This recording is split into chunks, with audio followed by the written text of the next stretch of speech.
목사님한테서 차이나타운 없애고 포르토리코만 남길 바라는 단 한 사람, 그게 누구냐고.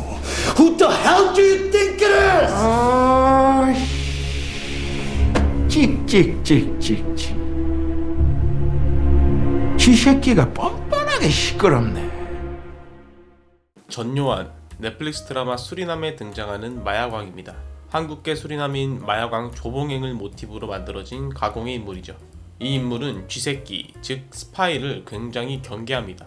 가차없이 처단하기에 일죠. 불법적인 일을 다루는 마약 카르텔 특성상 예민해야 살아남을 수 있었겠죠. 하지만 그런 불법적인 일이 아니더라도 원래 내부의 적이 정말 무서운 법입니다. 어떤 조직의 도약을 막고 오히려 퇴보하게 만드는 존재는 조직 내부에 있을 수도 있습니다. 몰래 숨어들어 곡식을 갉아먹는 쥐새끼처럼 말이죠. 오늘은 자신들의 이익을 위해 혁신을 가로막은, 더 나아가 정부의 황당한 개입으로 경제적인 비극을 초래한 내부의 적, 적기 조례에 대해 알아봅시다.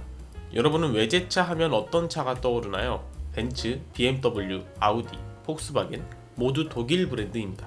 역시 자동차 하면 독일인 건가요? 하지만 최초에 실용화된 자동차는 영국에서 등장했습니다. 보통 원조 따라가기 쉽지 않죠.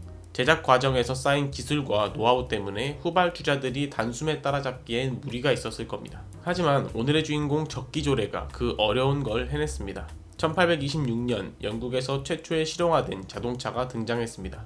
이후 증기자동차 보급이 점차 늘어나게 되었고, 당시 주 운송수단이었던 마차 산업은 위협을 받기 시작했습니다.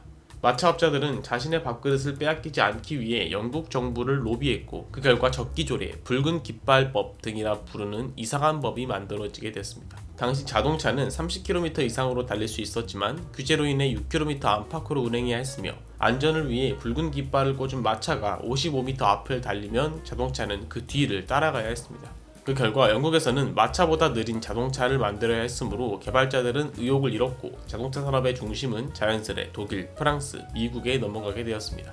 그렇다면 자동차 산업은 다른 나라로 넘어가 버렸으니 마차 산업이라도 잘 돼야겠죠. 하지만 시대의 흐름을 역행할 순 없습니다. 결국 영국은 떠오르는 해인 자동차 산업이 규제로 몰락해버렸고, 지는 해인 마차 산업은 이미 되살릴 수 없는 상황에 빠지게 되었습니다. 적기조례와 같이 특정 집단만을 위하거나 시대착오적인 규제가 반복된다면 당연히 불투명한 미래에만이 남아있겠죠.